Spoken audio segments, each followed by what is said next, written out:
दलितों की एकता टूट जाएगी। और बहुत लोगों ने उस टाइम पे जो आजादी के आंदोलन में सक्रिय थे, ये कहा कि ये महात्मा है, मर जाएगा भूख हड़ताल से। बाबा साहब अम्बेडकर जी, आप अपनी ये मांग छोड़ दो, महात्मा की मृत्यु होगी तो आपको पाप लगेगा। तो तब बाबा साहब ने एक बात कही थी कि इस देश में पहले भी बहुत महात्मा आए, सबने बहुत अच्छी अच्छी बातें कही भी, वो उनको मानते भी थे। मुझे भी महात्मा गांधी की बातों पर ज्यादा एतराज नहीं है, लेकिन महात्माओं की बातों से क्या दलितों की जिंदगी में बदलाव आया? बदलाव तो नहीं आया। बदलाव तो करने से होगा। और तब पूरा वातावरण बनने के बाद बाबा साहब और महात्मा गांधी की मीटिंगें करवाई और उनमें ये बात निकली कि वो अलग विधायी क्षेत्र की मांग छोड़ देंगे, लेकिन जब देश आजाद होगा तब शिक्षा में, नौकरी में और एमएलए एमपी के चुनाव में, विधायी संस्थाओं में दलितों के लिए आरक्षण की व्यवस्था करनी पड़ेगी, ताकि जो तबका हजारों साल से वंचित है, पिछड़ा हुआ है, उसको कुछ मौके अतिरिक्त मिल सके।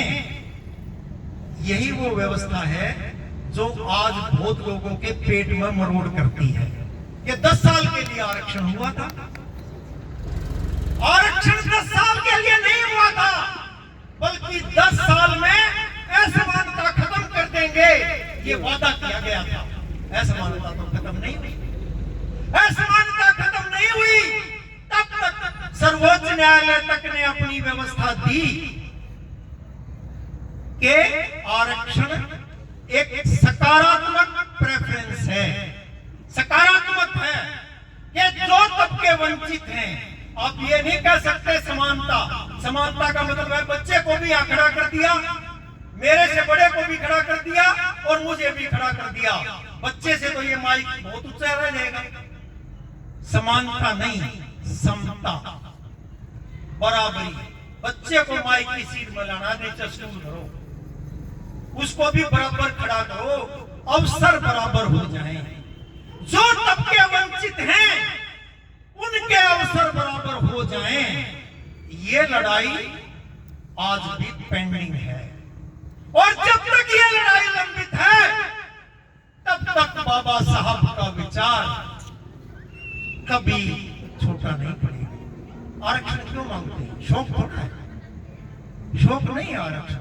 आप सबको शिक्षा और सबको रोजगार की गारंटी दे दो। कोई भी चाहे शिक्षा के लिए, रोजगार के लिए आरक्षण मांगे तो मैं गारंटी देता हूं, बिल्कुल भी नहीं मांगेगा। आप दो कि सबको पढ़ाएंगे, अच्छे से अच्छी शिक्षा फ्री में देंगे और शिक्षा प्राप्त करते हैं उसकी योग्यता के अनुसार नौकरी भी पक्की देंगे।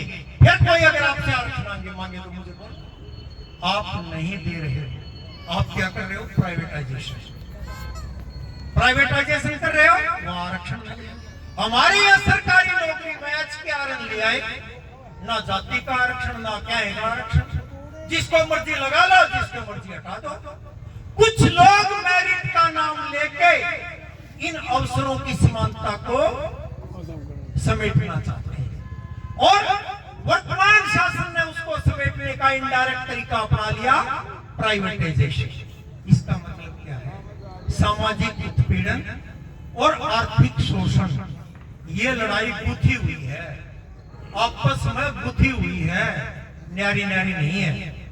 कट्ठी चलेगी तो जीतेंगे और जीतेंगे तो बाबा साहब का विचार अमर होगा। ये याद रखना। इसी के साथ मैं ज्यादा बातें नहीं करता। आज सबसे ज्यादा जरूरत है दलित आंदोलन और जनवादी आंदोलन।